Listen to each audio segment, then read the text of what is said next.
Baghdad میں شیعوں نے اپنا گڑھ جمایا تھا، یہاں تک کہ ہر عالم پر، ہر واعظ پر، ہر امام مسجد پر پابندی تھی۔ سیدنا ابو بکر صدیق اور حضرت عمر کا کوئی نام نہیں لے سکتا تھا، کوڑے مارے جاتے تھے۔ شیخین کا اگر کسی نے نام لے لیا کسی عالم نے، کوڑے مارے جاتے تھے۔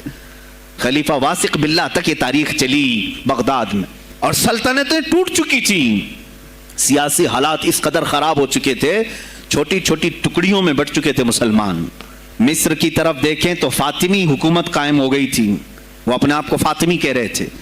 بغداد میں عباسی خاندان حکومت کر رہا تھا، اور وہ بھی سمٹ کر کے صرف بغداد کے اطراف رہ گئی بس۔ پھر ترکی کی طرف دیکھیں تو سلجوکی خاندان تھا، ایک ایک ٹکڑا حکومت کر رہا تھا، اور یہی آپس میں دست بگریباں تھے، ایک دوسرے سے لڑ رہے تھے۔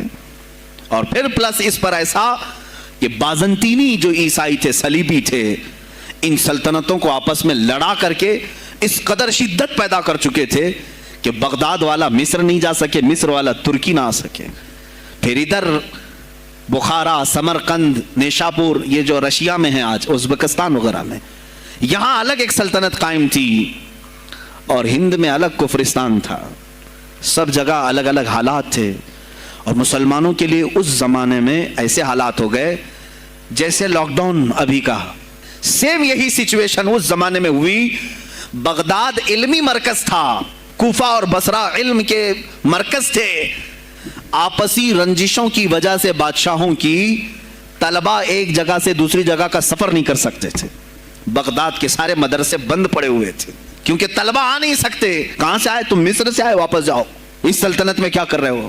اس طرح کی سختیاں، یہاں تک کہ یہی زمانہ ہے جب حسن بن صباح نام کا ایک ایسا منافق جس نے اس زمانے کے بادشاہوں کو خرید لیا اور کچھ لوگوں کو نشے کا خوگر بنایا، حشیشین وغیرہ آپ نے سنا ہو، صلاح الدین ایوبی کا زمانہ ہے یہ، غوث پاک سے صرف 4 سال بعد صلاح الدین ایوبی آئے، صرف 4 سال بعد۔ اس زمانے میں حسن بن صباح نے ہزاروں نوجوانوں کو نشے کا عادی بنا دیا تھا، ہزاروں نوجوان۔ اور کیسا نشہ، کوکین، افیون وغیرہ سب تو لے کر کے تو لوگ ہوش میں آ جاتے ہیں۔ وہ ایسا تھا کہ اس نے جو نشہ دکھایا تھا، ایک چھوٹے سے کمرے میں ان کو رکھتا اور انہیں بتاتا کہ یہ درخت ہیں، یہ نہر ہے، یہ محل ہے، یہ حور ہے، تو اسے وہ جنت ہی سمجھتے تھے۔